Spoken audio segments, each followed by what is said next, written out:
Oi, pessoal, bem-vindos a mais um Relações Internacionais em Minutos, o lugar para a gente descomplicar o xadrez da política global. Eu sou o Pedro, E eu sou a Gabi. Tudo bem? tudo ótimo, e hoje a gente mergulha numa questão que está dando o que falar, né? Porque, afinal, os Estados Unidos decidiram aplicar novas sanções e tarifas contra o Brasil agora. Pois é, as manchetes gritam guerra comercial, mas será que é só isso mesmo? Exato. A gente quer investigar se não tem algo mais profundo aí. Será que é um reflexo de um reposicionamento estratégico do Brasil? Talvez um certo distanciamento do Ocidente e uma aproximação com regimes que, bom, não são exatamente amigos de Washington? É uma excelente pergunta. Achei que vale a pena a gente entender primeiro o que aconteceu de fato, né? Para contextualizar. Boa. O que exatamente são essas medidas? Então, olha, no dia 18 de julho agora de 2025, o governo americano anunciou um pacote. Ele atinge setores importantes aqui no Brasil, tipo aço, alumínio. Setores tradicionais de exportação, né? Exato. E também algumas commodities agrícolas. Além disso, e isso é importante, colocaram restrições para empresas brasileiras de infraestrutura e tecnologia que tenham negócios por lá ou com parceiros americanos. Qual foi a desculpa oficial, digamos assim?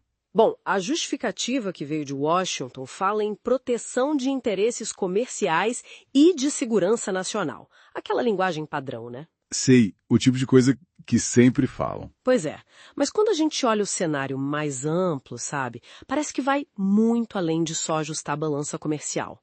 Essas ações têm um peso, uma cara de recado político muito forte. Concordo plenamente. É um sinal claro vindo da Casa Branca.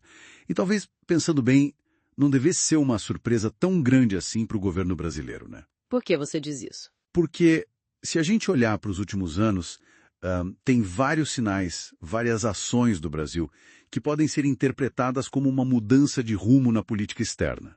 Um certo desalinhamento com parceiros tradicionais. Sim, definitivamente. A gente pode listar algumas coisas bem concretas, não é nem opinião, são fatos mesmo. Por exemplo, Olha, teve a compra de petróleo russo, né, mesmo com toda a pressão internacional por causa da guerra na Ucrânia. isso gerou um ruído enorme na época. Com certeza. Aí teve a recepção daquele navio de guerra iraniano em portos brasileiros. Outro ponto super sensível. Nossa, lembro disso. Bem complicado. E o apoio explícito vocal mesmo ao Nicolás Maduro na Venezuela.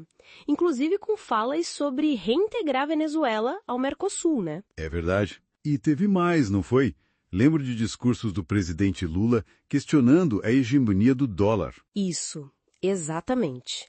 E também críticas bem diretas ao ex-presidente Trump, chamando ele de ameaça democrática. E claro, os encontros, as fotos, os elogios a líderes como Xi Jinping da China e o Putin da Rússia. Juntando tudo isso, do ponto de vista da diplomacia, da análise de relações internacionais, isso se encaixa perfeitamente no que a gente chama de reposicionamento estratégico, né? Sem dúvida. É uma mudança de eixo, ou pelo menos uma tentativa.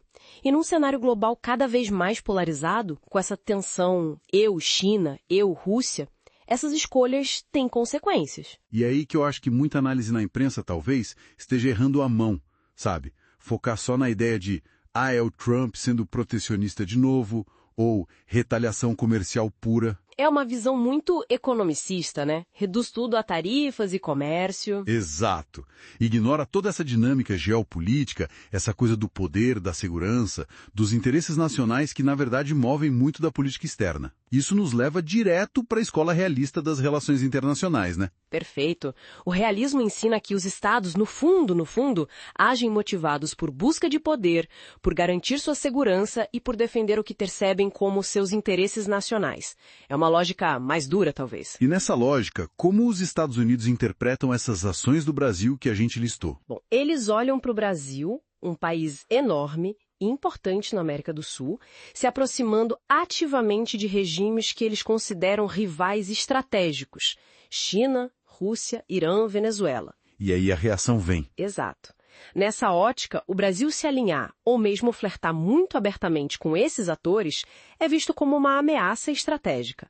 Não necessariamente militar direta, mas ao equilíbrio de poder regional, aos interesses americanos no hemisfério. Então, as tarifas, as sanções, elas seriam só a ferramenta visível, a ponta do iceberg. Eu vejo assim, as tarifas são um instrumento, o meio.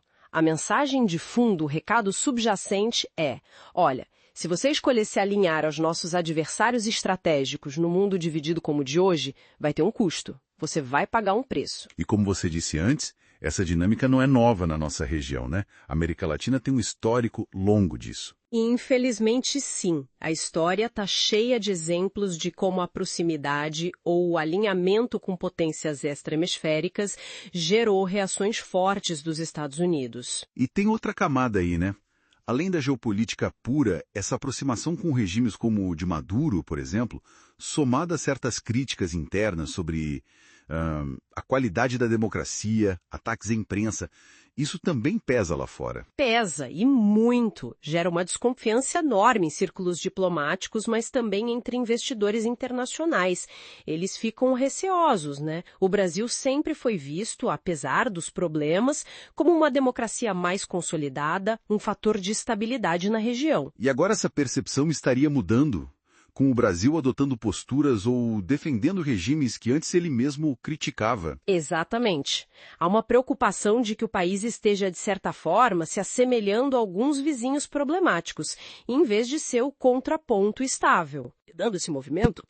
Olha, para Washington, e aqui acho que independe um pouco se é governo democrata ou republicano, embora talvez a intensidade mude. Entendo. Uma América do Sul percebida como anti-ocidental ou muito desalinhada dos interesses americanos é sempre vista como um problema de segurança regional. E o Brasil, pelo seu tamanho, pelo seu peso, é central nessa equação.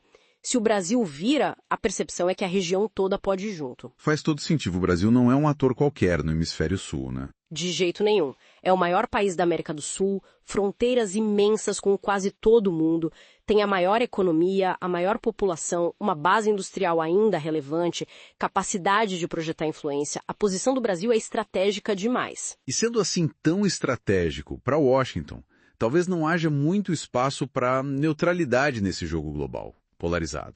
É uma leitura realista, né? Para um ator com o peso e a localização do Brasil, ficar em cima do muro numa disputa entre grandes potências é muito difícil, talvez impossível a longo prazo.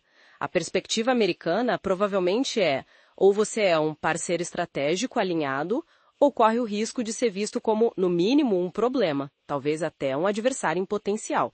Não tem meio termo confortável. Então, amarrando as pontas, o governo brasileiro faz uma série de escolhas, toma ações, que são interpretadas lá fora como um distanciamento do Ocidente, uma aproximação com rivais.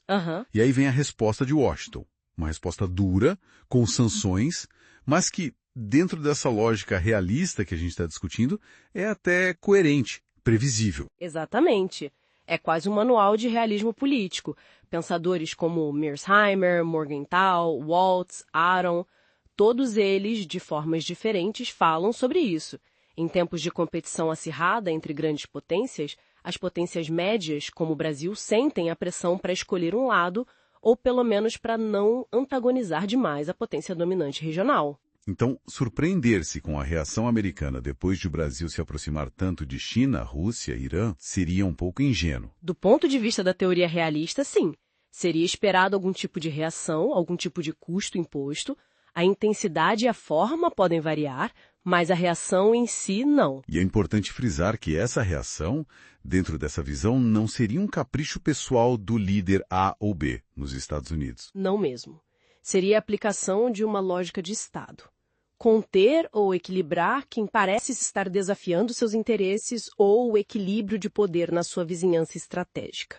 É a Realpolitik em ação. E o discurso do governo brasileiro, como ele entra nessa equação? Ele ajuda ou atrapalha? Bom, o discurso tem sido frequentemente descrito como bastante ideológico, né? Com um tom, por vezes, anti-americano, anti-ocidental. É claro que defender um mundo multipolar é legítimo, mas a forma como isso é feito, às vezes defendendo ou se alinhando a regimes francamente autoritários, complica a situação. Passa uma mensagem que vai além da multipolaridade. E aquelas ações que a gente mencionou antes? A retórica contra Trump, o apoio a Maduro, a cumplicidade percebida com o Irã, tudo isso vai somando, né? Com certeza. Para quem está lá em Washington, cada um desses episódios é visto como uma provocação, talvez até uma afronta. E aparentemente, depois de acumular essas ações, a conta começou a chegar. Parece que o Brasil jogou com fogo, como se diz, e agora está sentindo o calor. A questão central, então, não seria uma injustiça comercial. Eu acho que não. É muito mais profundo. É geopolítica pura. O Brasil fez escolhas de política externa. Escolhas que tem todo o direito de fazer, claro, mas essas escolhas geraram reações, consequências. É o jogo das relações internacionais. Perfeito. Então, para a gente sintetizar nossa conversa de hoje, essa pressão recente dos Estados Unidos sobre o Brasil, com tarifas e sanções, pode ser entendida menos como uma briga comercial isolada e mais como uma resposta estratégica a um movimento percebido de desalinhamento do Brasil. Exato. Um desalinhamento em relação ao Ocidente e uma aproximação de rivais estratégicos dos Estados Unidos. A resposta americana pode ser dura, sim, mas ela é, de certa forma, previsível e até racional dentro daquela lógica do equilíbrio de poder que a gente discutiu. O governo brasileiro quis mandar um recado para o mundo com suas ações e discursos. E recebeu uma resposta bem clara de Washington. A questão agora é saber se isso é o ponto final dessa tensão ou só o começo de um capítulo ainda mais complicado nas relações entre os dois países. Fica a dúvida no ar. Bom, pessoal, chegamos ao fim de mais essa análise aqui no Relações Internacionais em Minutos. Se você gostou da nossa conversa, achou útil para entender melhor esse cenário, não esquece de ajudar a gente. Curte o vídeo, compartilha com aquela pessoa que também se interessa por política internacional. E claro, siga o nosso canal para não perder as próximas discussões. A gente sempre tenta trazer análise com seriedade, com contexto, buscando ir além do óbvio. E para fechar, deixamos aqui uma pergunta para vocês pensarem. Que alternativas reais o Brasil teria hoje para navegar essa polarização global tão intensa, buscando defender seus interesses nacionais sem sofrer consequências econômicas e políticas tão diretas como essas sanções? Reflitam aí. É isso. Muito obrigado pela companhia e até a próxima. Tchau, pessoal. Até mais.